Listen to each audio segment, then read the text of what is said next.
नमस्कार। स्वागत है आप सभी का आपके अपने चैनल साधना भक्ति में। आज हम आपके लिए इस वीडियो में उत्तराखंड के 4 धामों में से एक धाम यमुनोत्री के बारे में जानेंगे। इससे पहले गंगोत्री के ऊपर वीडियो बनाया गया है। अगर आपने उसे नहीं देखा है तो अभी प्लेलिस्ट में चेक कर लें या फिर आप इसी वीडियो के डिस्क्रिप्शन में उसका लिंक आपको मिल जाएगा। आइए यमुनोत्री धाम के बारे में जानते हैं। हमारे पुराणों में, धार्मिक ग्रंथों में यमुना को सूर्य की पुत्री कहा गया है। इस प्रकार से यमुना जो है वह यमराज और शनिदेव की बहन है। सप्त ऋषि कुंड, सप्त सरोवर, कलिंद पर्वत के ऊपर ही यह स्थित है। यमुनोत्री धाम सकल सिद्धियों को प्रदान कर देने वाला एक धाम है। यमुनोत्री धाम अपने आप में ही बहुत बड़ी मान्यता रखता है। 4 धामों में यह एक तीर्थ धाम है और कहते हैं कि 4 धामों की यात्रा की शुरुआत इसी धाम से होती है।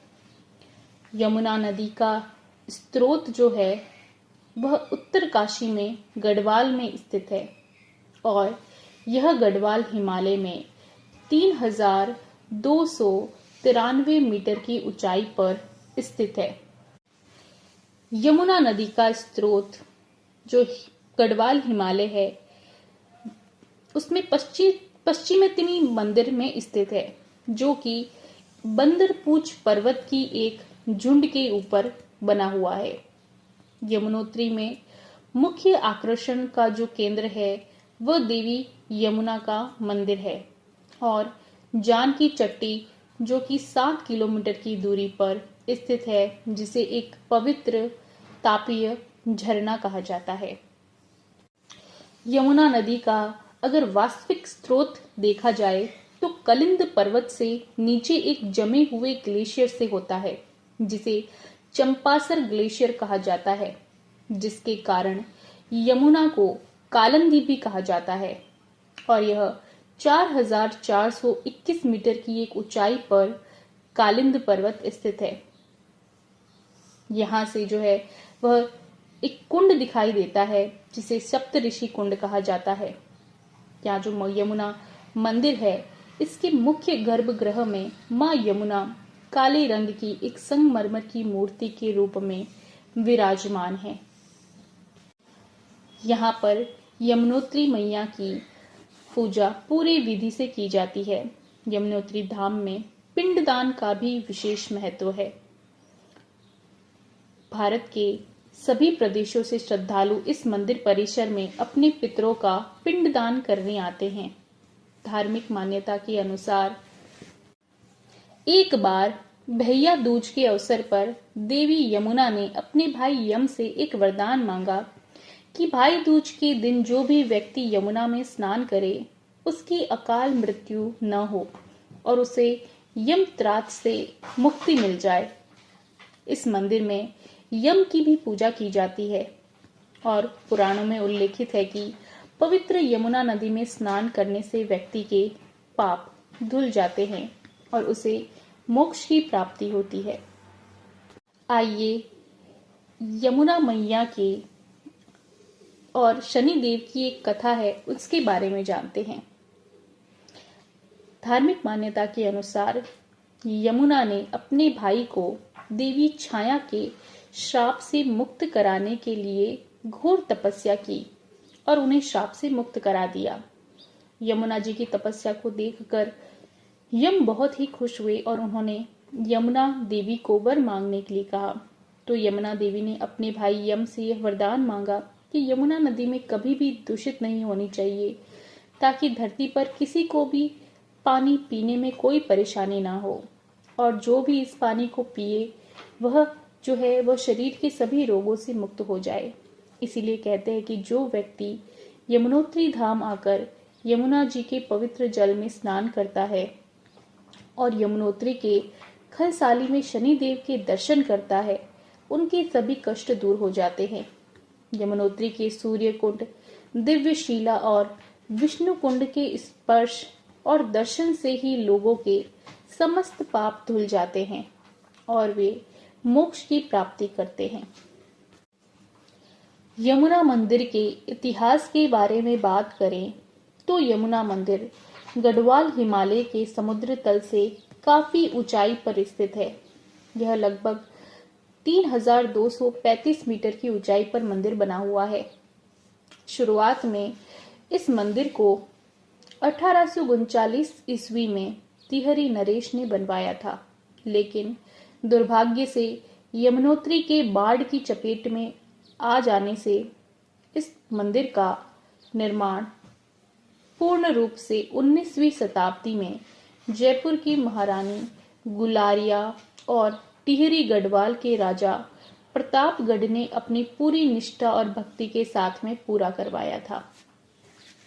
जो प्राचीन मंदिर था वह भूकंप से पहले पूरी तरह विध्वंस हो चुका था और इसे बाद में जयपुर की महारानी गुलेरिया ने 19वीं शताब्दी में पूर्ण करवाया था। मंदिर के प्रांगण में एक विशाल शिला स्तंभ स्थित है जिसे दिव्य शिला के नाम से जानते हैं। यमुनोत्री मंदिर परिसर जो है वह 3235 मीटर की ऊंचाई पर स्थित है और यहाँ मई से अक्टूबर तक श्रद्धालुओं का जो है वह भारी भीड़ रहती है।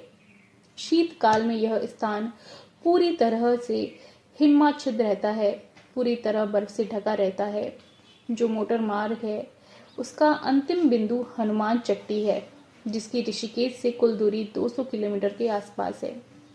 हनुमान चट्टी से मंदिर तक 14 किलोमीटर पैदल ही चलना होता है, किंतु अब जो है वहां पर वाहनों की भी व्यवस्था है जो कि जानकी तट्टी तक वहां पर वाहन से पहुंच सकते हैं और 5 किलोमीटर की दूरी तक आपको मंदिर तक पैदल चलना पड़ता है।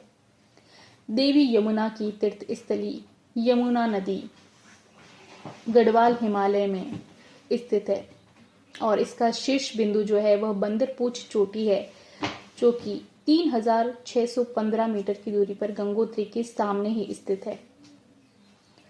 यमुनोत्री का वास्तविक स्रोत जो है वह चंपासर ग्लेशियर है और वह कालिंदी पर्वत पर स्थित है। इस स्थान से लगभग 1 किलोमीटर आगे जाना संभव नहीं है, क्योंकि यह मार्ग जो है वह अत्यधिक दुर्गम है और यही कारण है कि देवी का मंदिर पहाड़ी के तल पर स्थित है। देवी यमुना माता के मंदिर का निर्माण जो है वह महाराजा प्रताप शाह द्वारा किया गया था। यहाँ पर अत्यधिक संकरी पतली यमुना काजल हिम शीतल है। यमुना के इस जल की परिशुद्धता, निष्कुशलता और पवित्रता के कारण भक्तजनों के हृदय में मां यमुना के प्रति अपार श्रद्धा है और यहाँ पर भारी भीड़ इसी वजह से होती है। धार्मिक मान्यताओं के अनुसार असित मुनि जो थे, असित मुनि की पर्णकुटी इसी स्थान पर है। असित मुनि का यह निवास स्थान था। वह रोज यमुना में स्नान करने के बाद में गंगा नदी में भी स्नान करने के लिए जाया करते थे, लेकिन समय के साथ साथ वह बूढ़े हो गए और उनके लिए गंगा नदी के दुर्गम रास्तों को पार करना कठिन हो गया था और उनका इतना श्रद्धा भाव देखकर देवी गंगा ने अपनी एक छोटी धारा यमुना नदी के पास ही बहा दी। यहाँ पर जो बंदरपूछ स्थित है, पुराणों के अनुसार लंका का दहन करने के बाद में हनुमान जी की पूंछ में जो आग लगी थी, तब उन्होंने अपनी पूंछ की आग को यहीं पर बुझाया था, जिसे आज यहाँ पर बंदरपूछ के नाम से जाना जाता है। महाभारत काव्य की बात करें तो महाभारत के अनुसार जब पांडव उत्तराखंड की तीर्थ यात्रा में आए थे तो उन्होंने अपनी यात्रा यमुनोत्री से ही आरंभ की थी। इसके बाद वह गंगोत्री से होते हुए केदारनाथ होते हुए बद्रीनाथ जी की ओर बढ़े थे। तभी से उत्तराखंड के यह 4 धाम की यात्रा की जाती है। यहाँ पर एक स्थान है जहाँ पर पवित्र फूल, जिसे कि ब्रह्म कमल के रूप में जाना जाता है, वह साल में जुलाई और अगस्त के दौरान ही खिलता है। हिंदू पौराणिक कथाओं के अनुसार इस फूल का जो है वह दिव्य महत्व है। इस फूल को देखने के लिए भी जो है वह भारी मात्रा में श्रद्धालु जाते हैं। यहाँ पर 2 गर्म पानी के कुंड हैं जो कि सूर्य कुंड और गौरी कुंड के नाम से जाने जाते हैं, जिसमें से जो सूर्य कुंड है उसके पानी का प्रयोग भोजन बनाने के लिए किया जाता है और गौरी कुंड के पानी का प्रयोग स्नान करने के लिए किया जाता है। गौरी कुंड जो है वह मंदाकिनी नदी के तट पर स्थित है। सूर्य कुंड का प्राचीन नाम जो है वह ब्रह्म कुंड है, जो कि सबसे अधिक गर्म कुंड माना जाता है। इसका तापमान लगभग 195 डिग्री सेल्सियस फ़ारेनहाइट है। इसमें से एक विशेष ध्वनि भी निकलती है जिसे ओम ध्वनि कहा जाता है। सभी तीर्थयात्री, सारे श्रद्धालु यहाँ पर सूर्य कुंड के गर्म पानी में एक मलमल के कपड़े में मुट्ठी भर चावल और आलू पकाते हैं और इसे प्रसाद के रूप में फिर ग्रहण करते हैं। सूर्य कुंड के पास में ही एक दिव्य शिला खंड है। इसे ज्योतिशिला भी कहा जाता है। कहा जाता है कि सूर्य कुंड में स्नान करने के बाद में यमुनोत्री आने वाले तीर्थयात्रियों की थकान जो है वह पल भर में ही दूर हो जाती है। अब यमुनोत्री के जो मुख्य मंदिर है उसके कपाट कब खुलते हैं, आइए उसके बारे में जानते हैं। मंदिर के कपाट वैशाख के महीने की शुक्ल अक्षय तृतीया को खोले जाते हैं और कार्तिक महीने की यम द्वितीया को बंद कर दिए जाते हैं, जिसे कह सकते हैं कि यह जो है मंदिर दीपावली अक्टूबर नवंबर के पर्व पर बंद हो जाते हैं। अक्षय तृतीया पर यह मंदिर के कपाट खुलते हैं और दीपावली पर अक्टूबर नवंबर के पर्व पर जो है यह बंद हो जाते हैं। तो तीर्थ यात्रा का यमुनोत्री में सबसे उत्तम समय जो है वह अप्रैल से लेकर नवंबर के महीने तक है। आप अगर यमुनोत्री की यात्रा, तीर्थ यात्रा करना चाहते हैं तो अप्रैल से लेकर नवंबर के माह तक आप जो है वह इसकी यात्रा कर सकते हैं। आप भी इन 4 धामों की यात्रा करना चाहते हैं तो सबसे पहले यमुनोत्री धाम की यात्रा की शुरुआत अवश्य करें। जय हो यमुना मैया की।